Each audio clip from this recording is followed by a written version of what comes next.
Glad you're here. Thanks for being on the show. I really appreciate you having me. Yeah, of course. You are a large man.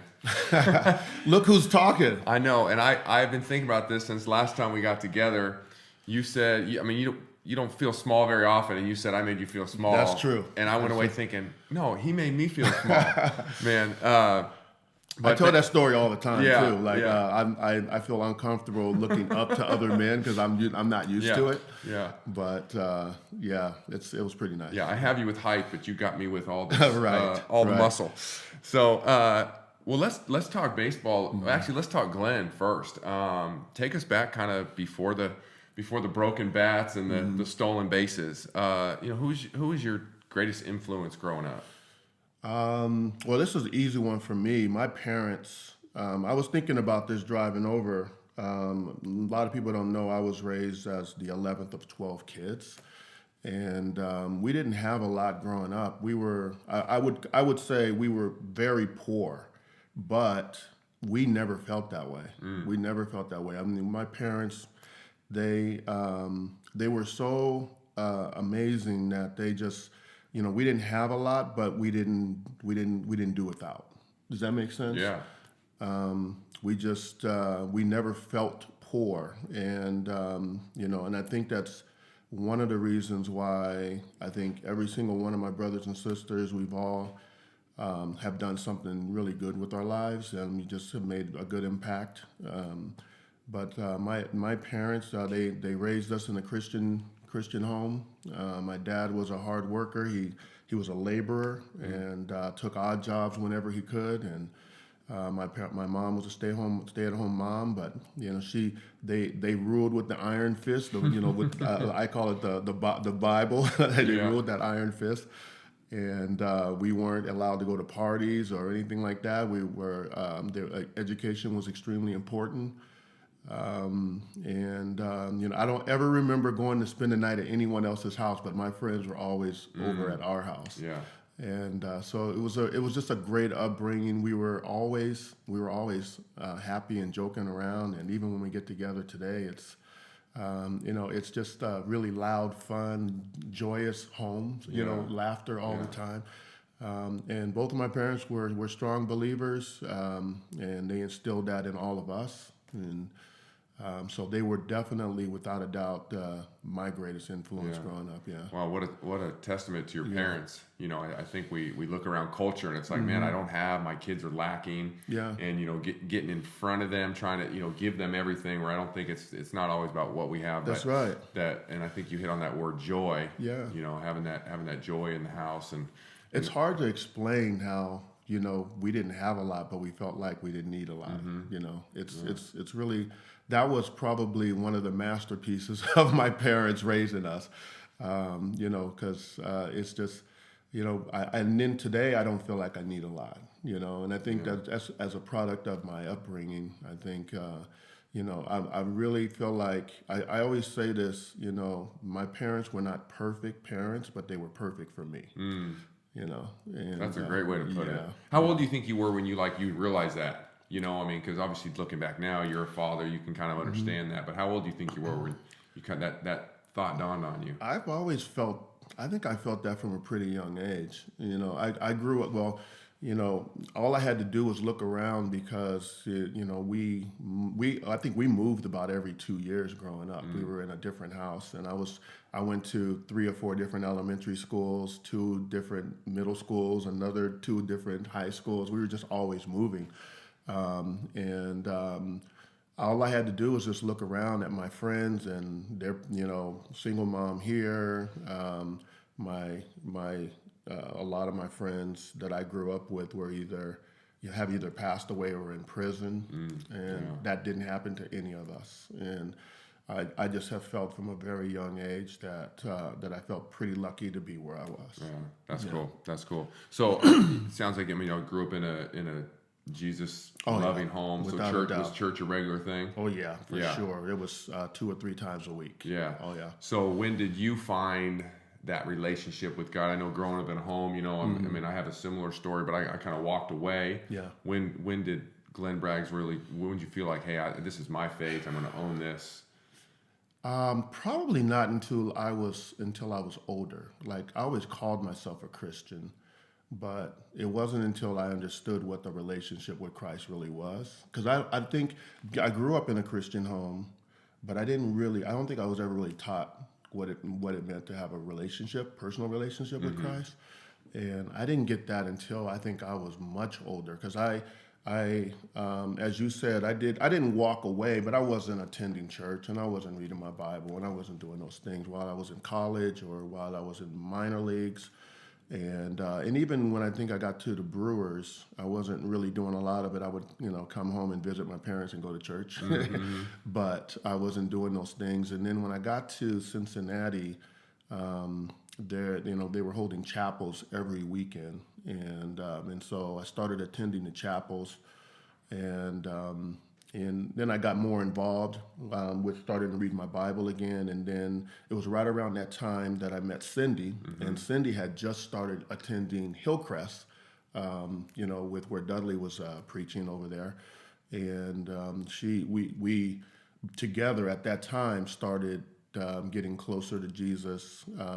During that time, she would show me different books to read, and I would do the same for her. And that was really, I think, where I started to really feel like what it meant to have a relationship, a personal relationship. Like I used to always call myself a Christian. I wasn't living the Christian life.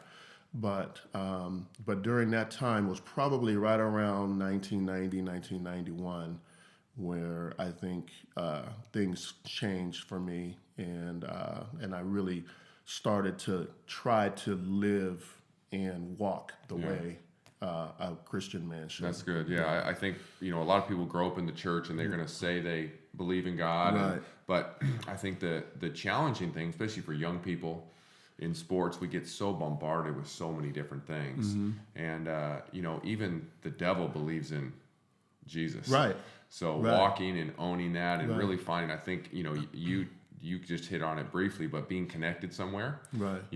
Somebody else you were with, and then the church, and really, again, God's always moving our life. But Right. we always encourage people constantly with eternity sports. You got to be connected a little bit. True. You got to find other people that are going through that, to walk through that together. So valuable. But that's neat how that kind of obviously the childhood had something to do with you eventually. Like, man, okay, I need to. This is mine now. Right. It's not my parents' faith. Right. But I can tell you, there were many times, like even when I was in college and when I was in the minor leagues and when I was with the Brewers, the teachings of my mom and dad as a child would always be in the back of my head all the time. And so I felt like I never kind of went too far off the deep end because of that. And I can think of a few instances where my upbringing probably saved me a few times. Amen to that. I could sponsor that statement. And so I look back at that, and so I know that just the fact that I had that upbringing was that little foundation that I needed, or just that little support that you needed, just to have something to kind of fall back on from time to time. And so I think that was extremely important, especially when I look back on some of the idiotic things that may have occurred. I think anybody listening can relate to that. Exactly. Yeah, for sure. Right. Well, I think, and obviously the parents. I think that we've talked to people. There's coaches that have that impact and start implanting those seeds into young people. Yeah, so valuable. Man, Glenn, I can remember when I can't actually remember the first time we met, but I do remember in my head, because I'm going to tell you this story. I don't think I've shared this with you before, because I would love baseball growing up, and you were in the bigs when I was just in high school playing and doing all that, and I had your baseball card. Did you really? Yeah, and so I went back the first time we were going to meet, and I went and I found this baseball card, and I had it forever sitting around. Right. And in all transparency, I went last night to try to find it again, but it's not with all my other baseball cards. I wanted to show that to you. Oh, but, man, I could bring you a whole box of I them bet. if you Yeah. want to know. No, I got it somewhere because this is from when I was a kid. Like I Right. remember, I knew. Do you know which Glenn card Banks. it is? Was it a Milwaukee card or No, it was a Cincinnati? Reds card. Oh, okay. I think it was a Topps. Okay. Yeah. So I'll find that again. Okay, and, that and sounds we'll, good. We'll put that out. But yeah, that's great. You've always been gracious. We did a thing for Shepherd in our sports ministry. You remember that? Yeah. And let everybody know I beat Glenn in arm wrestling, but he may or may not have let me win. And I got to tell you another quick story about that one. I played baseball in Japan, and about 2 years ago, they brought me back to just do a whole bunch of little like events. I had to work at a cafe and pour coffee and just make blended drinks and stuff. And they had me doing all these different activities. One of the activities was an arm wrestling contest. Okay. And I was like, oh, I got this. But I didn't know that they inserted like a professional arm wrestling guy in there, and he smoked me. I was like, are you kidding me? Oh man, yeah. I didn't think there was anyone out there that could Man. could beat you. Yeah, yeah. This guy was pretty good. He came in like real humble. Yeah. I'm gonna let him. Yeah, he beat me. When he turned his hat around backwards, you Yeah, knew you were I in knew trouble. I was in trouble. Right. So let's talk a little, faith and baseball. You kind of shared your testimony and along that, but through the grind of a long season and thinking, really when you started owning your faith, how'd you kind of maintain that through the season and keep your witness and what were things that you did when you were playing? Well, I think the number one thing was prayer. I had to make sure that I was in prayer. Let's go back to Cincinnati because that was the time when I think I wasn't really praying or reading my Bible any time before that. But when I got to Cincinnati, that's when it became more important for me to make sure that I was in my Word and reading my Bible. And a lot of things happened during that time that just kind of confirmed, what God was doing for me in my life. Again, I said that was around the time that Cindy and I met, and one of my teammates, he was my roommate through college, not through the minor leagues. He had reminded me that I told him I hadn't even forgot about this, but he said that I had told him that I pray that God would bring me a woman that can sing to me.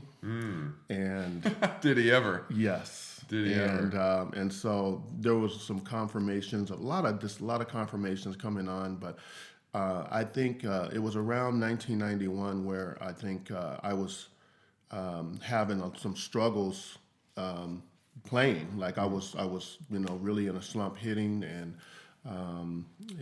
it was just really tough. And I almost felt like, because it was 1990, I had a great season. 1991 was around the time I was trying to, be in my word more. And I was thinking to myself, I wonder if it has something to do with me being in my word. I really literally thought that. I was thinking to myself, it felt like, I just didn't feel like I can hit anymore. And I didn't feel like, things were, I was injured. And there was just a lot of bad things happening. And I literally thought to myself, I need to put the Bible away and go back to the way I was. I really thought that. And then it was just a revelation to me that, God just said, continue to stay in your word, and which I did, and continue to live for me, which is what I did. And I ended up turning things around that season. And I thought it was not a great thing, but it was a really good thing. I ended up going to Japan to play for 4 years after that. And, financially, that was a really good move for me. And I just felt like God was just working a lot of things out and helping me to see a little bit more who I was, and as a person, and just as a Christian man. And so there was just a lot of things that happened during that time that just kind of, how they say, just bricks stacked on top of each other, that kind of confirmed that the Lord, that He was the Lord of my life. I felt like literally I just had to just say, forget about everything that I was trying to hold on to, and just look to the Lord for that strength and to pull me up. And That's powerful. and I felt like He had to put me through that so that I can see how to deal with that situation going forward. And the more I release my hold on things and just grab onto His hand, Yeah. the better, the more I feel like He's leading me in the direction that He wants me to Yeah. go. Amen. And if I'm holding on to the reins, I'm trying to take the horse where I want it to go. If I just hold on to His hands, He leads me where He wants me to go. Yeah. And I'm going to tell you, I haven't been perfect with that, but every time I've run into a struggle, I always refer back to that. And remember, Yeah. just let the Lord lead you. I mean, your testimony is so powerful, not only for us to hear that, but for you. Like that's something you still draw upon. Right. Even as we just talking about, hey, I had those things as a kid, and then and we just hear Glenn Braggs is a Christian, he's walking with the Lord now.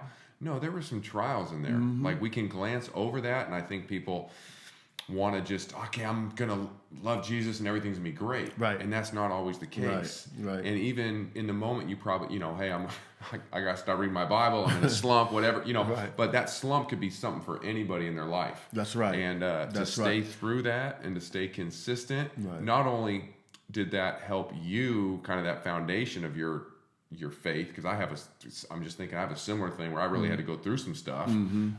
That trial brings us out and only strengthens us for the next thing that we're going to go through. It's and true. God can build on those blocks. It is true. That's the good word you used in there was a slump, because we go through those slumps in our lives. It could be whatever it is. It could be in our marriage. It could be in our job. It could be whatever it is.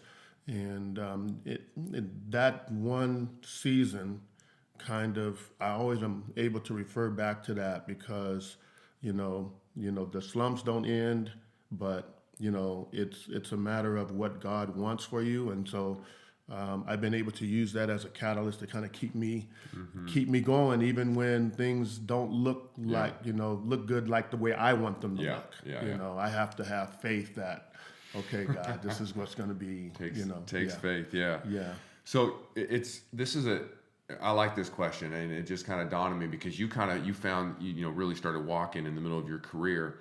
So what was that one thing, couple things that, like, from going from your old lifestyle, especially being in the temptations in major league sports and the ease and financial security and that type of stuff, when you switched, what's something you really had to fight? Like, you really had to get through. I know we talk about the slump, but was there something in that lifestyle? I think people are dealing with things in their life, it's like, how am I going to get through this? How am I going to go over that? What was that for you in that time?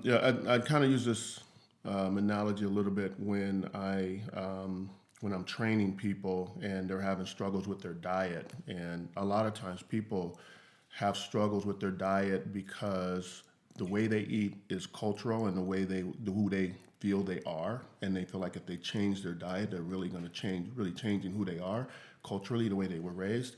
And one of the hardest things, I believe, for me during that time was I was hanging around with a lot of people who were doing a lot of stuff that I like to do. And so I had to make some choices.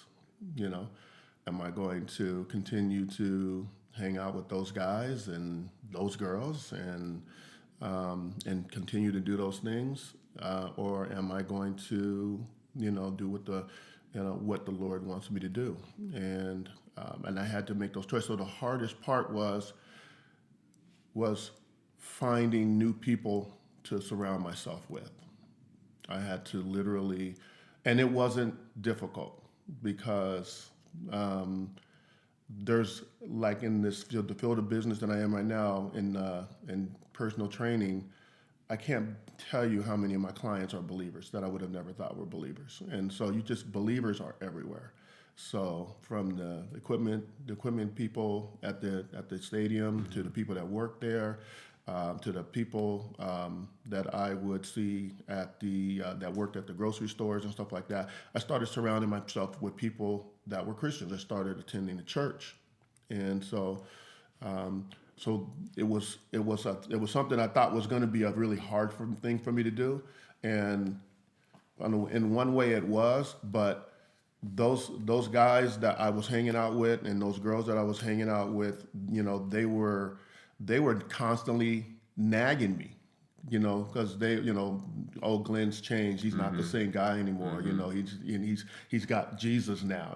Those types of things. And But what a powerful testimony too, though. Oh yeah. Yeah. Oh yeah. To not only, hey, I'm saying I'm living for Jesus, Right. but they start seeing that different walk in your Well, life. I think once they saw that it was real, Yeah. they didn't believe it at first. I mean, not that I was a terrible guy, but it was, I wasn't living for Jesus, and so once they saw that it was true, then they kind of left me alone after that. But there were a few that actually came to me and started talking to me about. Yeah. They not. I think at first was to try to see if they can sway me away, and then once I started talking to them about the word and what it's done for me, and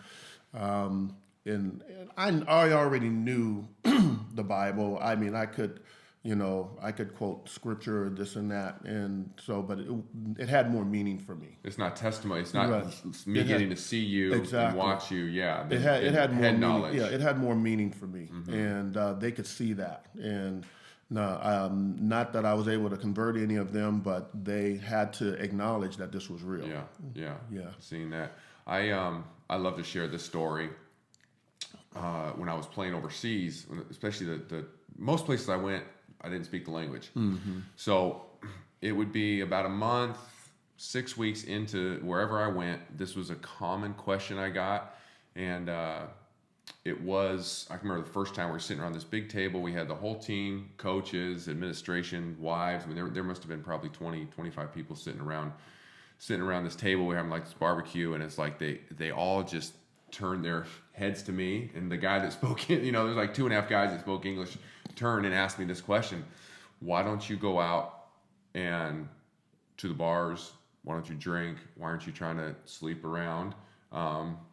Because most of the Americans that gone down there in that culture of least basketball we're from, that's what they saw. The Americans that came down there, the imports for those teams, they chase women and live their best life. Right. And so it always, again, within a month, 6 weeks, it was like they realized, wait, he's not doing something different. And the first time it caught me off guard, but I started seeing this coming, and it really gave me an opportunity to share, because it wasn't me telling them. I can't even speak their language. But they do see that in our walk, in our life every day, the way we conduct ourselves, the things we're not doing, the things we're doing. So powerful. I mean, the difference from, hey, I love God, but are they people seeing that in my life, the fruit? Exactly. Yeah, so that's great. Exactly. So I think I was one time this was a few weeks ago. I was at the gym, and I think I was just finishing with a client, and I was in the men's locker room. And a guy walks up to me and he says, "You're a believer, aren't you?" And I said, "Yeah," but I wasn't sure where he was quite going with it. And he goes, "I can tell." And he just walked away. And that was confirmation. I think definitely came straight from the Lord, because I was needing to hear that. Sometimes you don't know if you're doing, everything you need to be doing. And the gym environment is, that same like a sports environment, And, I've had people come up to me and then literally tell me that I smile too much. You got a great smile. Yeah, and I'm like, life is too short not to be. But we really need to. Sometimes our words don't speak as powerfully as our actions do. And when you have actions that are being seen, we're being watched all the time. You don't want to disappoint your Lord. Yeah. And so that was a confirmation for me. And when you have your actions and your words speaking together, that just makes it more powerful. Well, let's hit on that real quick, because you mentioned the gym. I'm sure everyone just thinks you're in there eating iron all the time, as big as you are. God didn't bless me with those muscles. But tell us kind of what you're doing now. I know you have a real passion for that, helping people, training people. Yeah, I've always been a little bit of a gym rat, and I actually really didn't know that I didn't know what I was doing until about 4 or 5 years ago. I would just go in there and try to lift as much weight as I possibly could. And that's the way it was when I was coming up and playing ball. But once once our kids got old enough, they're in college, and we had, Solomon is in high school.